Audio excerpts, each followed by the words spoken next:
The story of The Turn of the Screw begins with a narrator recounting a tale told by a young governess who was hired to care for two children at a secluded estate called Bly in England. The governess, simply referred to as the governess in the story, narrates the events she experienced in the house. The governess is employed to look after two young children, Miles and Flora, after the sudden death of their previous governess. She is hired by their uncle, a wealthy man who lives in London and shows little interest in the children's upbringing, only occasionally writing letters. From his letters, it is clear that he does not wish to be involved in the children's lives and leaves all the responsibilities to the governess.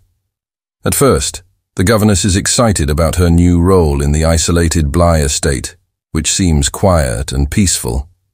However, she quickly senses an eerie atmosphere in the house, where there are very few people, just the children and the servants. There is an unsettling feeling about the place, which leaves her on edge, though she cannot put her finger on why. After a short time, the governess starts noticing strange occurrences. On one night, she sees a mysterious figure on the roof and another near a window. At first, she believes these are merely hallucinations or figments of her imagination, but over time, these strange sightings become more frequent. One day, the governess realizes that the figures she has seen are, in fact, ghosts of the previous inhabitants of the house. Miss Jessel, the children's former governess, and Peter Quint, a servant who had worked at Bly.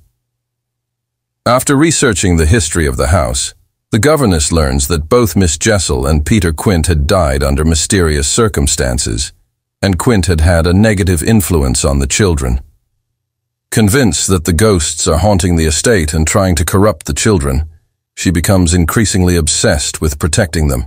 As the governess continues to uncover these eerie events, she becomes more anxious about the children's behavior.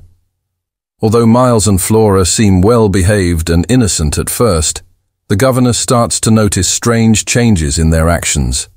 Miles, who is about 10 years old, starts to act in peculiar ways, talking about things that shouldn't be known to him. Flora, the younger child, seems to be hiding something from the governess. The governess begins to suspect that the children are aware of the ghosts and are deliberately hiding the truth from her.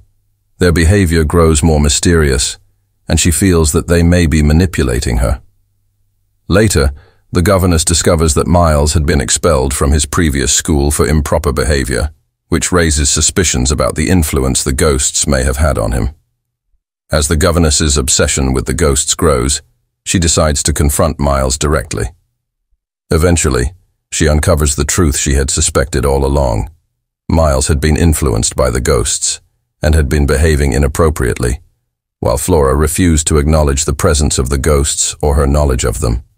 In a dramatic moment, the governess confronts Miles about what she believes he knows about Peter Quint's ghost. However, in the intense moment of confrontation, Miles dies suddenly, with a terrified expression on his face. As the governess tries to justify her actions and defend herself, the story ends ambiguously. It is unclear whether the ghosts were real or if they were merely figments of the governess's troubled imagination.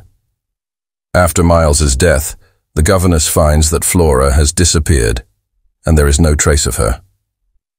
The ending leaves readers in uncertainty, making it unclear whether the supernatural events were actual occurrences or just psychological projections created by the governess's increasing anxiety and obsession. The Turn of the Screw is built on mystery and psychological tension, leaving the reader questioning the nature of reality and personal interpretation of events. The story never confirms whether the supernatural phenomena are real or imagined, making it one of the most debated works in Gothic and psychological horror literature. The story raises fundamental questions about perception, guilt, and innocence while leaving much to the reader's imagination.